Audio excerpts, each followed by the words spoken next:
गरम पाण्याची कधी नदी बघितली का? नदी चला तुम्हाला दाखवतो. या नदीमध्ये गरम पाण्याचे झरे आहेत.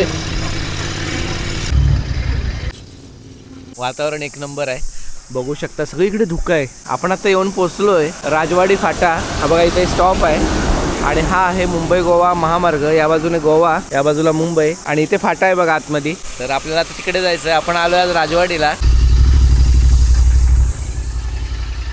जरा पुढे आल्यावर असा बोर्ड दिसेल आणि बोर्डच्या बाजूला इकडे हा रस्ता आहे बघा. अशी कमान आहे बघा. श्रीदेव सोमेश्वर मंदिर आणि गरम पाण्याचे कुंड, राजवाडी ब्राह्मणवाडी. हे आहे राजवाडीचं ब्राह्मणवाडीतलं गरम पाण्याचं कुंड. पाणी किती गरम आहे बघा, वाफा येतात. तुला गरम पाण्याचं कुंड आणि या बाजूला मंदिर आहे.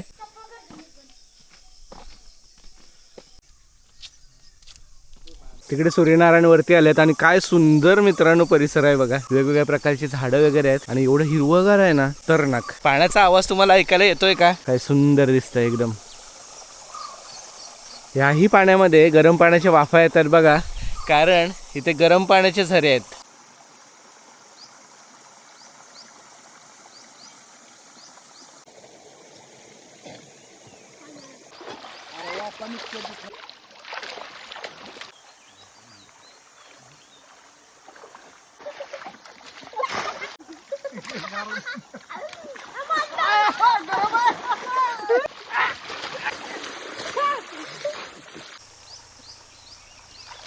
जे लोक मुंबई गोवा महामार्गावरती प्रवास करतात आणि त्यांना मस्तपैकी गरम पाण्याने आंघोळ करायचे, तर हे लोकेशन त्यांच्यासाठी आहे. आणि इथे मस्त गरम पाणी आहे. तुम्ही बघू शकता या नदीमध्ये सुद्धा गरम पाण्याचे झरे आहेत, त्यामुळे ह्या नदीचं पाणी गरम आहे. आणि विशेष म्हणजे काय माहितीये का, हे गरम पाणी असून सुद्धा यामध्ये मासे आहेत.